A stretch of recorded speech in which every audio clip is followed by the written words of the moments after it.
So I wanted to share something that I don't often talk about, and that's because I see on Facebook it's so easy to share all of the happy celebrations, all the things that we're really good at, and I'm definitely in that camp.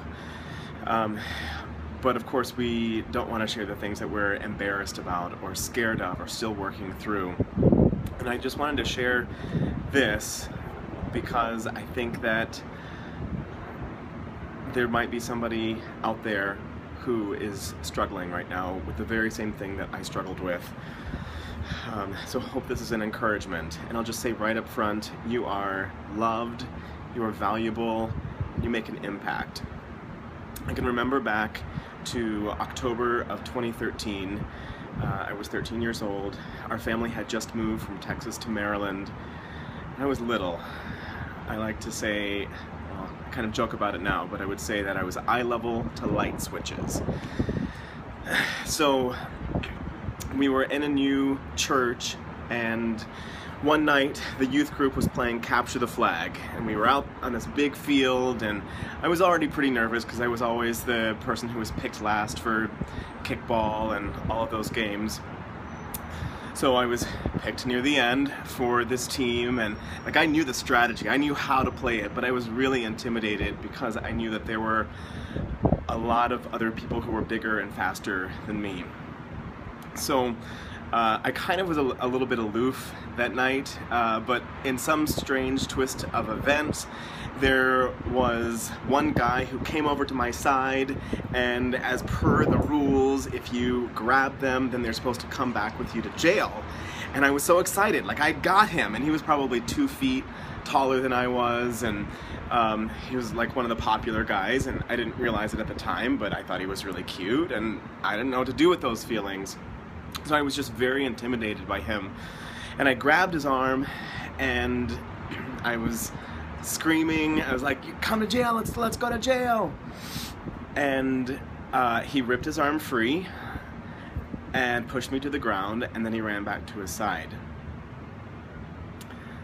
And I was just shocked. Like the rule follower in me was like, what just happened? Like, he didn't follow the rules. And I wasn't able to make him follow the rules.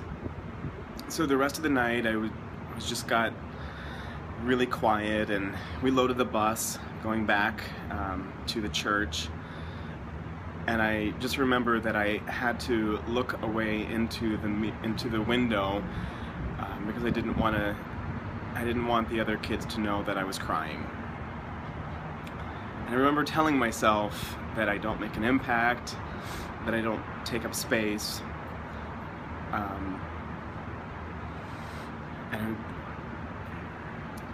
so later that night I told myself that I would be determined to make something of myself and to work really, really hard on the things that I could control. I knew that I wasn't going to get much taller. I'm not 5'6". So I studied hard, I practiced piano like hours and hours and hours. I knew that like music and academics was going to be my thing. So I poured my life into that and was able to do really well with those and win lots of competitions. I just majored in music, and I've got a doctorate in that, and did pretty well. Now, all along the way, you know, I still had this voice in the back of my head that was saying, "You're not enough.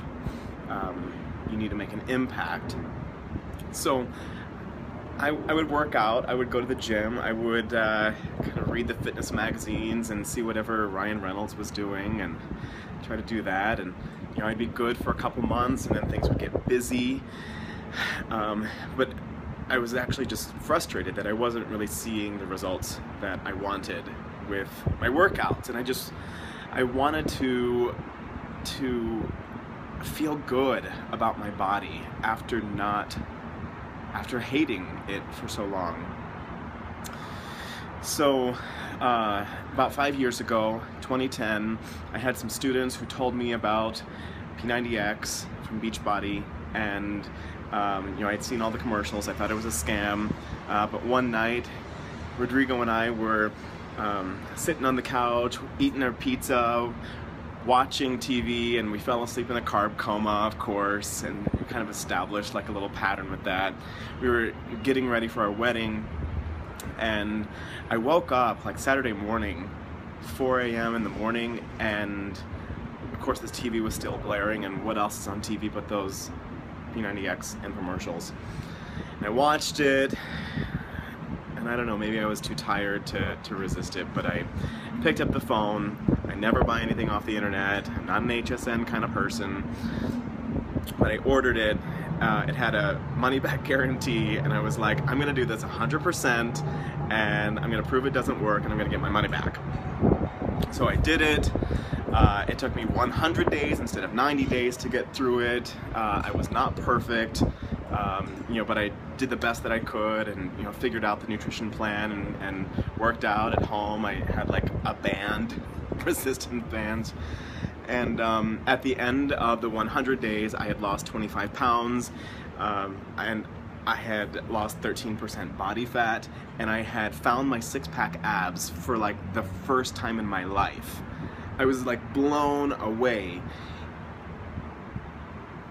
after like all of those crunches and crazy ab rollers that I had tried in the past. Like, this thing worked, and I was so excited that I made a YouTube video about my transformation because I was watching those to motivate myself to get through it. I didn't know what coaching was or anything, and I put the YouTube video up and made kind of a splash, and this guy reached out to me and was like, hey, you had great transformation, are you a Beachbody coach? And I was like, I have no idea what you're talking about.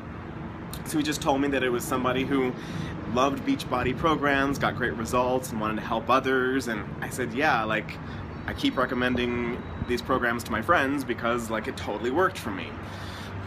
So I started as a Beachbody coach at that point, and that was 5 years ago, and it's built up slowly. Sometimes it goes really fast, sometimes it went pretty slow, but it's humbling to see people. Well, the other day, probably this happens like every day, every other day, I get messages or texts from people who say, thank you, you've inspired me, you have let me know what's possible for myself, and I feel so much better about my body. And a friend of mine who I'm working with, she just lost 14 inches in the last 3 weeks. Another guy had found his six-pack abs for the first time, and it's just really crazy to think that that little kid who was pushed to the ground, was picked last in kickball, is now getting messages from people who are saying that he made a difference in their life. And I just want everybody to know that no matter where you are, no matter what's gone on in your past, you have an opportunity to rewrite that script. You have an opportunity to tell those voices in your head that are saying that you're not enough, that you're not valuable, that you're not loved, that you're not worth it, that you can turn that around. You can absolutely do it. And know that there will come a day that that person will no longer be there, or those voices will no longer be there, and people will know you as one who is loved, as one who makes a true impact and is leaving a legacy. So thank you for listening. I know this was super long, but I love you, and let's make Facebook real.